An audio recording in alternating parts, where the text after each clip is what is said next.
आज की SQ server की वीडियो में हम डिस्कस करेंगे ऑर्डर बाय क्लॉज को। ऑर्डर बाय क्लॉज को समझने से पहले हमें ये समझना चाहिए कि अनऑर्डर्ड डेटा क्या होता है। तो चलिए स्टार्ट करते हैं। अनऑर्डर्ड डेटा को समझने के लिए हम एक एग्जांपल को इस्तेमाल करते हैं ताकि हम उसको समझें और उसके बाद हम ऑर्डर बाय के क्लॉज को भी उसकी रिस्पेक्ट से समझें। तो ये मैंने आपके सामने एक क्यूरी लिखी हुई है और इस क्यूरी में मैं जिस पोर्शन को हाईलाइट कर रहा हूँ इसका मतलब ये है कि मैं ह्यूमन रिसोर्स डॉट एम्प्लॉय के टेबल से कुछ डेटा सेट रिटर्न कर रहा हूँ, कुछ कॉलम्स को की वैल्यूज़ लेके आना चाह रहा हूँ और वो मुझे किसी भी फॉर्म में, किसी भी ऑर्डर्ड फॉर्म में या अनऑर्डर्ड फॉर्म में रिटर्न होंगे। तो चलिए मैं एग्जीक्यूट करता हूँ इसको। जब मैंने इसको एग्जीक्यूट किया है तो मेरे सामने एक अनऑर्डर्ड डेटा सेट आ गया है। अनऑर्डर्ड डेटा सेट से मुराद एक ऐसा डेटा सेट होता है जो किसी सॉर्टेड फॉर्म के अंदर मौजूद ना हो। फॉर एग्जांपल, आप अगर इसमें बर्थ डेट के कॉलम को देखें तो बर्थ डेट का कॉलम जो है उसमें जितनी भी वैल्यूज आ रही हैं उसमें अगर ईयर की बेस पे हम लोग डेटा देखें तो वो एक सॉर्टेड फॉर्म में मौजूद नहीं है।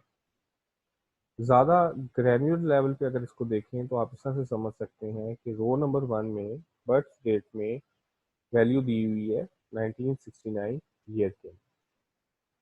उसके बाद रो नंबर 2, 3, 4 में ईयर की वैल्यू इंक्रीज हो रही है, लेकिन रो नंबर 5 में ईयर की वैल्यू एकदम डिक्रीज होके 1952 हो गई है।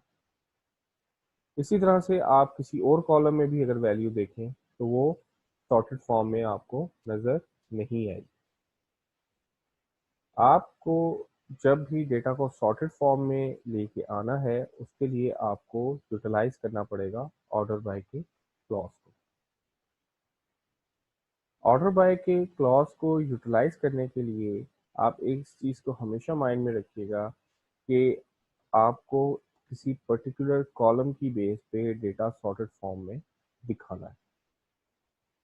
अब जैसे जो मेरा डेटा सामने डेटा सेट है इसमें मैं डेटा को दिखाना चाहता हूँ बर्थ डेट की बेस पे कि ये डेटा ऑर्डर फॉर्म में मुझे नज़र आए।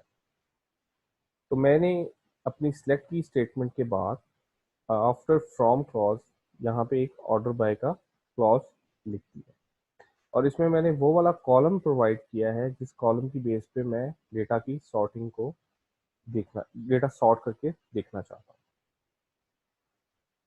अब मैं इस क्वेरी को एग्जीक्यूट करता हूँ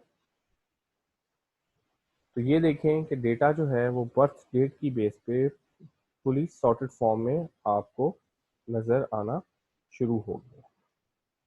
अब आप रो नंबर 1 से लेकर आप टिल द लास्ट रो जो रो नंबर 290 है इसमें आप ये देखेंगे कि आपकी नंबर ऑफ ईयर्स इंक्रीज हो रहे हैं, ना कि उनमें कोई स्पाइक आ रही है। तो आपने जो डेटा है वो ऑर्डर बाय के क्लॉज में इस तरह से आपने जिस कॉलम की बेस पे उसको सॉर्ट करना है कॉलम नेम प्रोवाइड करेंगे और इस तरह से वो आपको रिटर्न कर देगा। ऑर्डरिंग भी दो किस्म की होती है। एक असेंडिंग ऑर्डर में होती है जो बेसिकली आपका बाय डिफॉल्ट सॉर्टिंग ऑर्डर होता है और एक आपकी डिसेंडिंग सॉर्टिंग होती है। अगर आप कोई भी क्यूरी लिखते हैं और उसमें असेंडिंग आप स्पेसिफाई नहीं करते तो इसका मतलब यही है कि वो बाय डिफॉल्ट एक असेंडिंग ऑर्डर में आ रही डेटा रिटर्न करेगा उस पर्टिकुलर कॉलम की बेस पे। इन केस ऑफ डिसेंडिंग आपको कीवर्ड DESC का यूज करना पड़ता है कॉलम के नेम के साथ। अब जिस तरह से करंट सिनेरियो में आपके सामने बर्थ डेट में जो नंबर ऑफ ईयर है वो एक असेंडिंग ऑर्डर में आपको नजर आ रहा है। अब मैं चाहता हूँ कि डेटा मुझे इस तरह से नजर आए कि जिसकी बर्थ डेट लेटेस्ट ईयर्स में है वो सबसे पहले आए और जिसकी बर्थ डेट सबसे बाद में है वो उसका रिकॉर्ड सबसे बाद में मुझे नजर आए।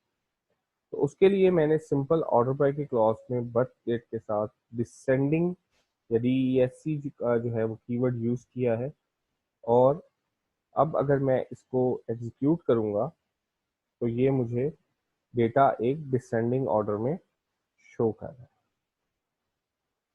होपफुली आपको ये वीडियो पसंद आई होगी। आप इसको लाइक करें, शेयर करें, मेरे फेसबुक ग्रुप को ज्वाइन करें, मेरे व्हाट्सएप ग्रुप को ज्वाइन करें।